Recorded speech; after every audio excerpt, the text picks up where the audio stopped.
আমাদের অনেকেরই Facebook, Gmail ইত্যাদির একাধিক অ্যাকাউন্ট এবং বিভিন্ন অ্যাপস ব্যবহার করা পড়ে এবং সিকিউরিটির জন্য আলাদা আলাদা পাসওয়ার্ড দিয়ে থাকি, যা মনে রাখা অনেক সময় সম্ভব হয় না। এছাড়া এই সমস্ত অ্যাপসগুলো একবার পাসওয়ার্ড দেওয়ার পর অটো পাসওয়ার্ড নিয়ে থাকে, যার ফলে দীর্ঘদিন এই পাসওয়ার্ড ব্যবহার না করার ফলে উক্ত পাসওয়ার্ড ভুলে যাই। আসুন এই ভুলে যাওয়া পাসওয়ার্ড কিভাবে 1 মিনিটে আপনার মোবাইল থেকে বের করবেন খুব সহজেই দেখিয়ে দিচ্ছি। প্রথমেই চলে যাবেন আপনার মোবাইলে গিয়েই সেটিং অপশনে ঢুকবেন। সেটিং অপশন থেকে জাস্ট ইনস্টল করলেই আপনি গুগল অ্যাকাউন্ট দেখতে পাবেন। জাস্ট গুগল লেখা, এই গুগলের উপরে ক্লিক করবেন। এখানে find my device password manager, যেহেতু আমার পাসওয়ার্ড দরকার আমি পাসওয়ার্ড ম্যানেজার উপরে ক্লিক করব।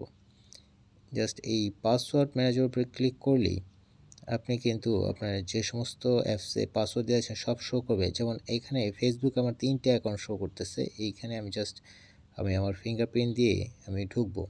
এখানে প্রতিটি অ্যাকাউন্টের mail address plus password show করতেছে।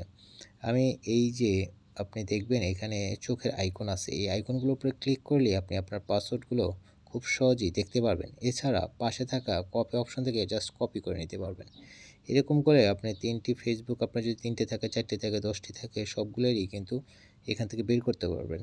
এখানে দেখেন আমার যতগুলো অ্যাপস আছে সবগুলোই কিন্তু এইখান থেকে আমি পাসওয়ার্ড নিতে পারবো। এই পাসওয়ার্ডগুলো মনে রাখা আসলে এভাবে সম্ভব না। সেক্ষেত্রে আপনি ঠিক এই পন্থায় খুব সহজেই আপনার মোবাইল থেকে এই পাসওয়ার্ডগুলো বের করতে পারবেন। এই ভিডিওটি অবশ্যই টাইমলাইনে শেয়ার করে রাখবেন। দেখা যায় আপনার অনেক আত্মীয় স্বজন, বন্ধু বান্ধব আছে যারা এই ব্যাপারটি জানে না, তাদের হয়তো উপকারে আসবে। ভালো থাকবেন, সুস্থ থাকবেন। আজ এই পর্যন্তই।